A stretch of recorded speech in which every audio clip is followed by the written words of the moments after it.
Small businesses are said to employ over half of the private workforce, to produce about 3 out of 4 of all new jobs being created.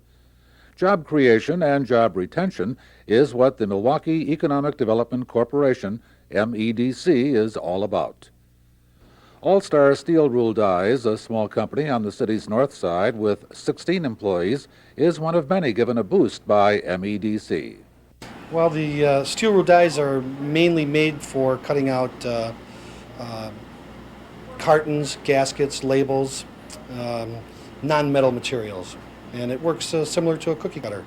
It's just in that type of range. It stamps out the paper using a cutting edge.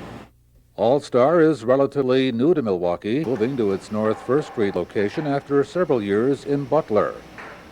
The partners who run this company are chief stockholder Patricia Stahl, who runs the office side of the business, and her husband Patrick, who is in charge of manufacturing.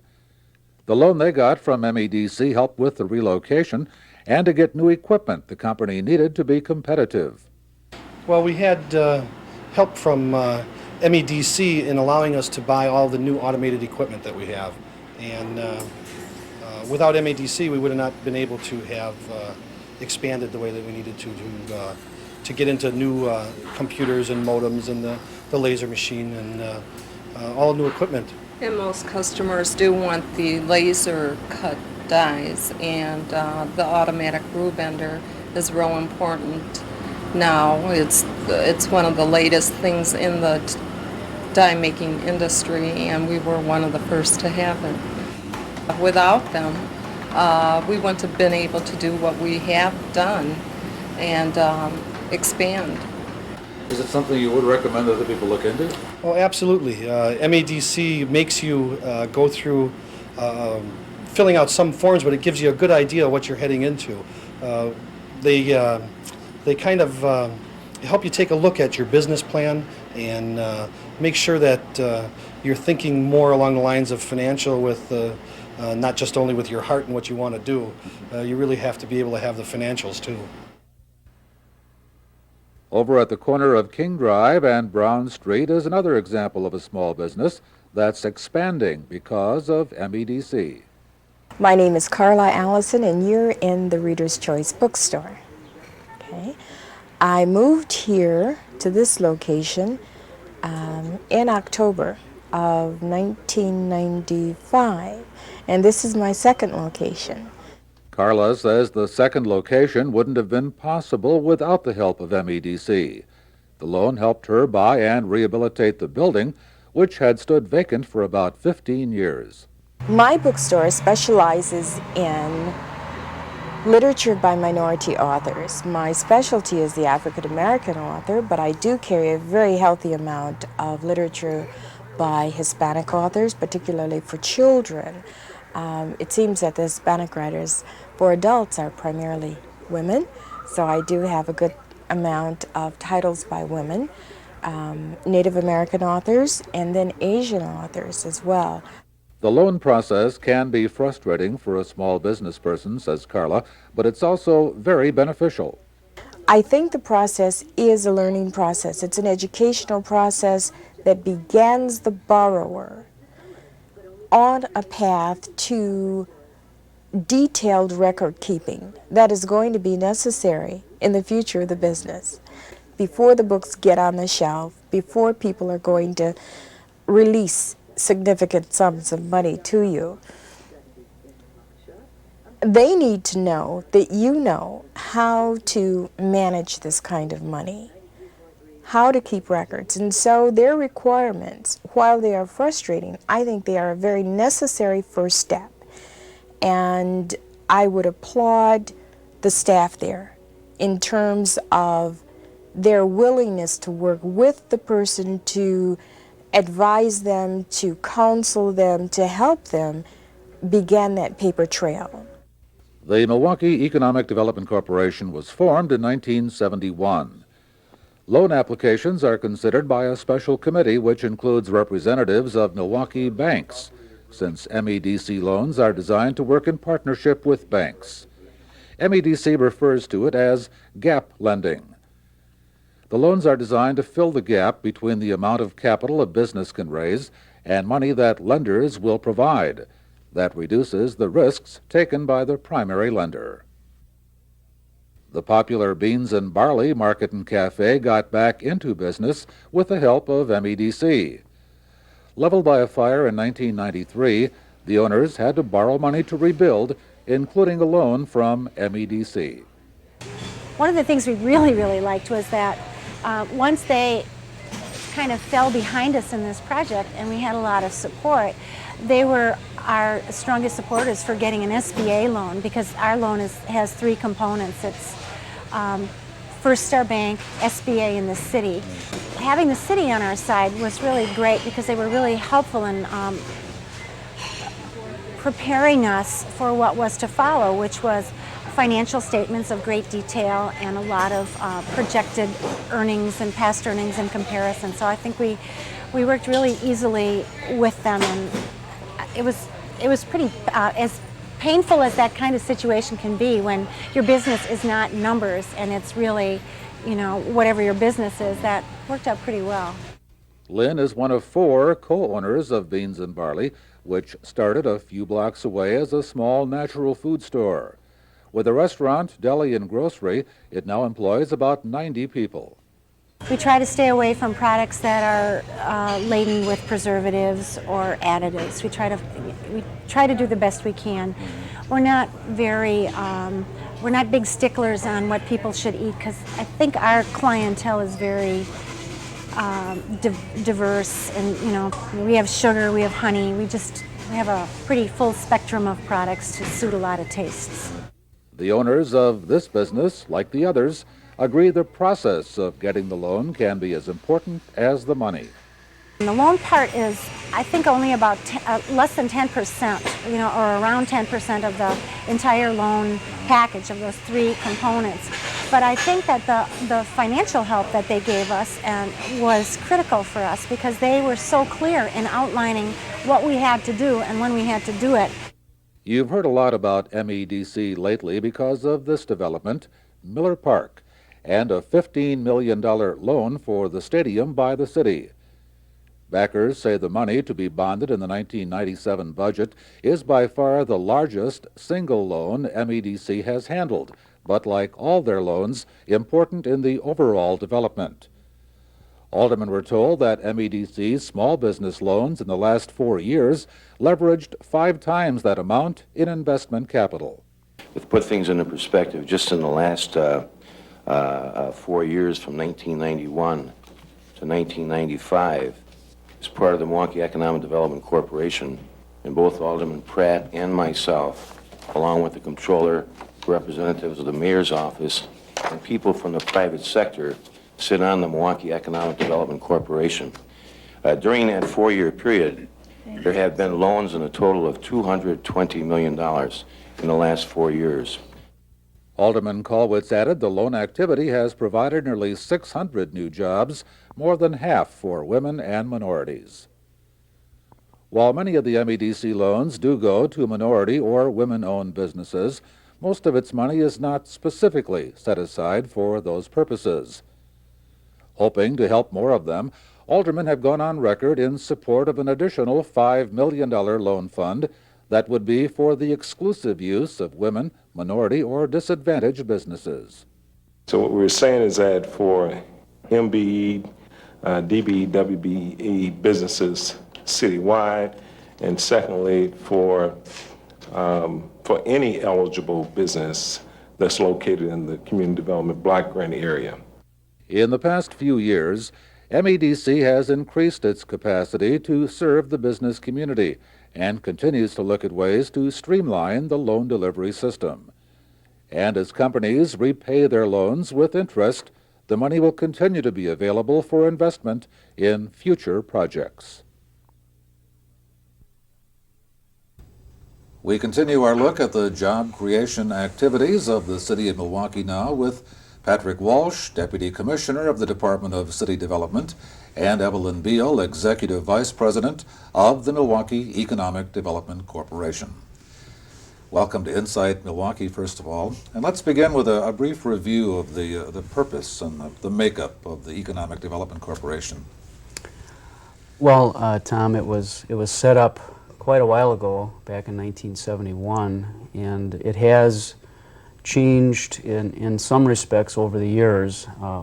But I guess for always it's been looking to try to stimulate investment on the part of the private sector and job-creating activity in the city of Milwaukee.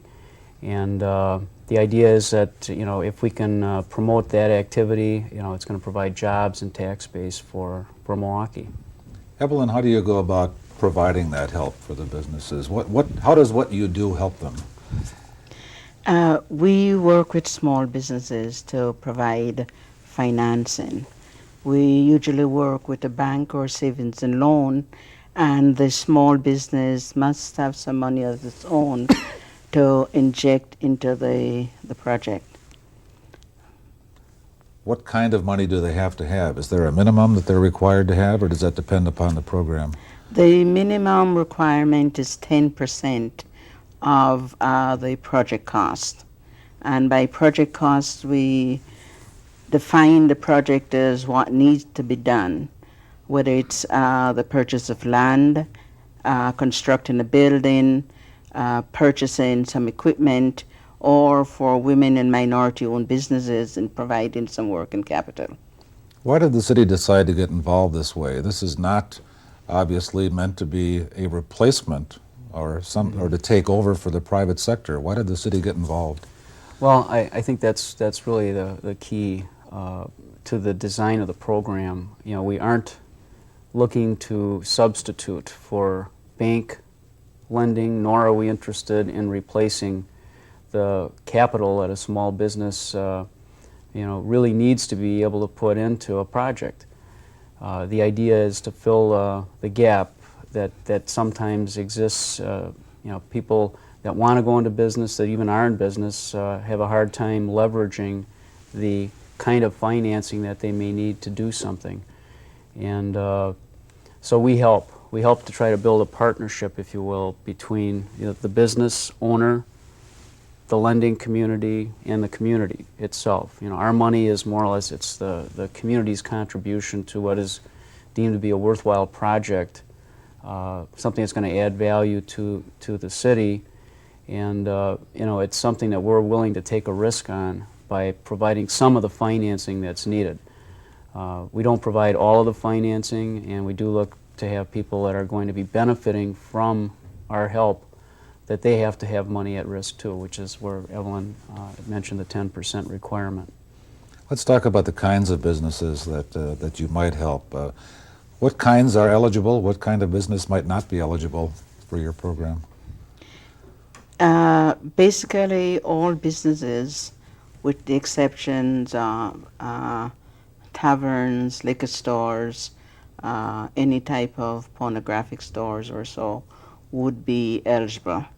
Under the Minority, Women, and Disadvantaged program, we'll do almost any type of business. Restaurants, beauty salons, grocery stores, manufacturing, wholesale distributors, you name it. We tend to participate in all of these projects.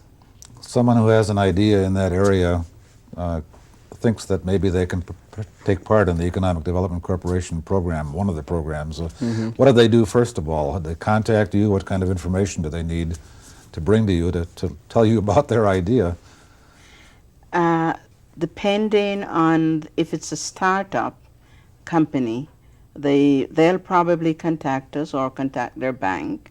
We'll talk to them, and part of what they need to bring to us is a business plan detailing what they want to do, how they want to do it, and the market they intend to serve.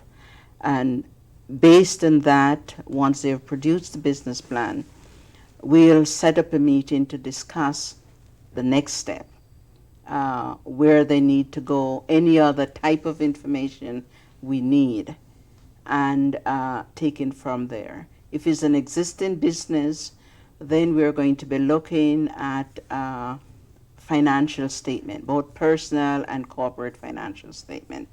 Usually we would like to look at 3 years of historical statement, which gives us a feel for what the company has done to date.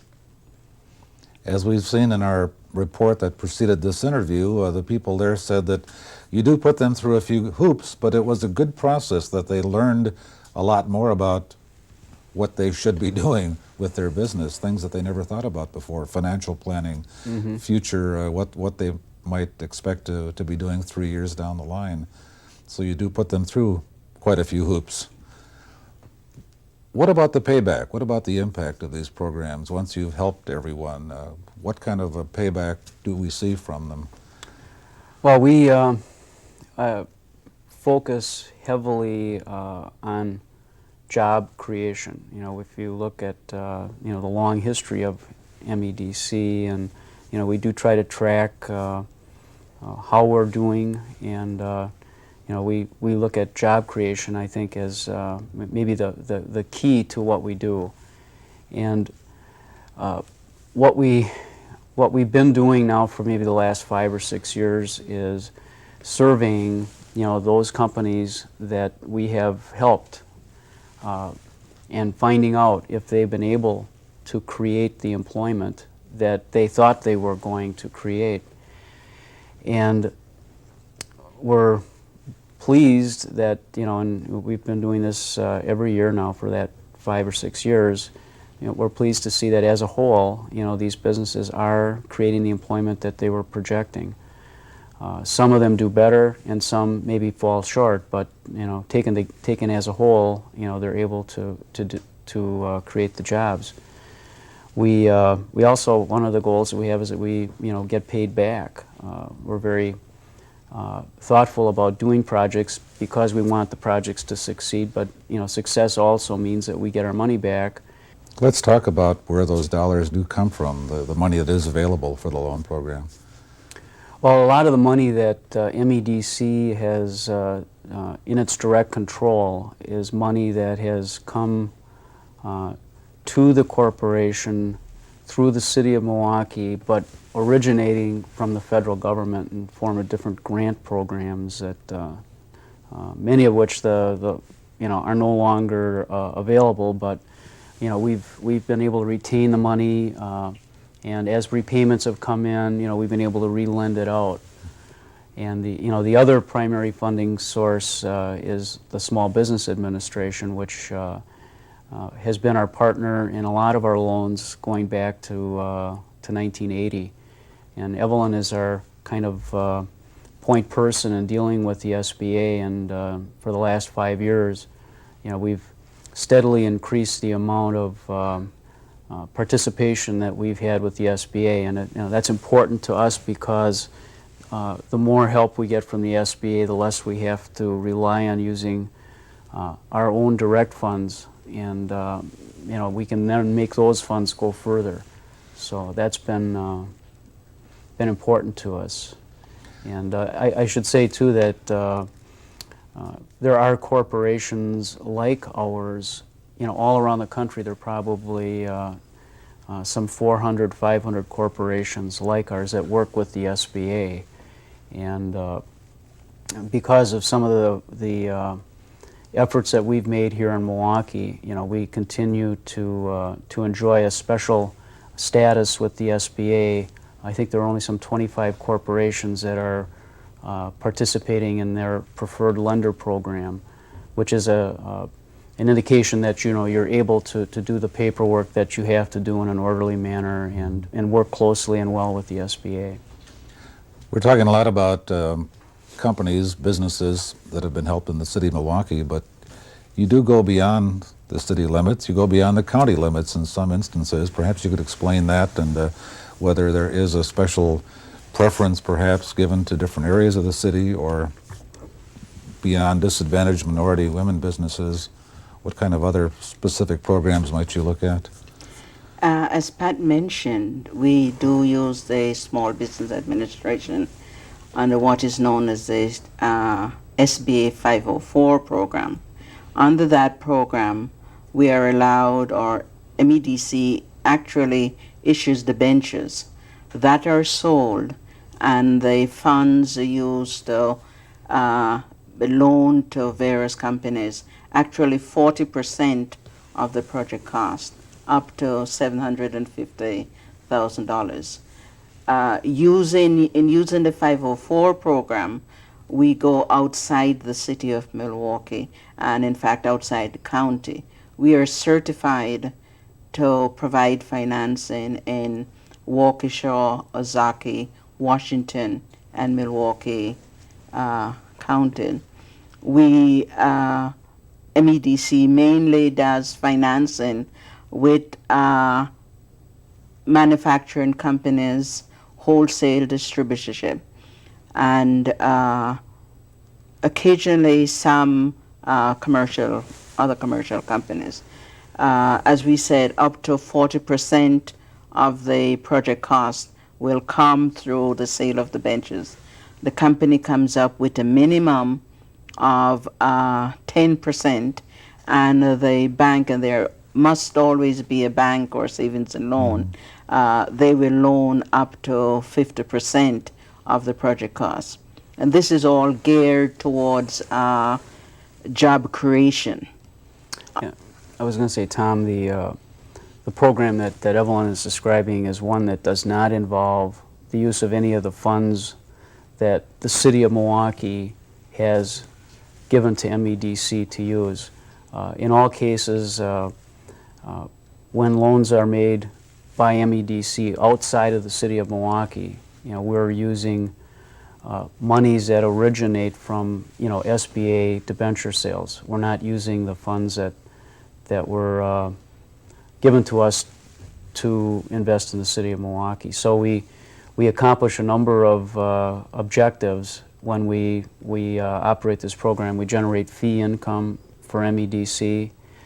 We create employment opportunities for city residents. We work closely with these companies that are in the outlying areas to see that they get connected with the kind of agencies that are able to help our people get jobs. And in many of the companies that we've worked with in the suburban areas, are actually closer to the areas of high unemployment than some of the city companies that we've assisted. So we've learned over the years that we can make money by doing this. We can assist in creating employment in the metropolitan area, which does provide employment opportunities for city residents. And it's a constructive way to build relationships with other communities in the Milwaukee area. You mentioned there are probably several hundred corporations like this around the country, but I think there are probably other organizations as well that perhaps work for job retention, job creation. How does a person know where to start, whether they should be coming to the city and the Economic Development Corp or some other organization? Well, I think one of the things that needs to be said, we're certainly always available to talk to people. And I think what needs to be understood is that the marketplace, works, and that a lot of the different government enhancement programs are built on the premise that we do have a functioning economy here in the metropolitan Milwaukee area, and a lot of investment occurs without any government assistance. And the beginning point, for people that want to go into business, does end up, not being the government, but it might be, their accounting contacts, a lawyer they might know. It might be, trying to develop that bank relationship a little bit more. We're always available to help, and there are a myriad of programs, that take on the form of, some educational, some are, somewhat interventionist, such as the programs that we operate to help obtain financing. But still in all, you know, we're not, the cornerstone of the economy, and we don't like to project that we are. But anybody that wants any help, if they're trying to get started, you know, we're certainly more than welcome. They're more than welcome to call us, and we do know the territory, and we are always willing to help point people in the right direction. And perhaps people might be interested in knowing that people you work with are not just government people from the private sector as well, people well involved in finances in the community, if you would. They make the decisions as well, don't they? Yes, we work very closely with the banks and savings and loan. We work with the Women's Business Initiative Corporation, the SBA, some of the community groups. For that matter, anyone who needs assistance or can be brought into the program. We also work closely with the state, the Department of Development, and do joint financing with them on several of the projects.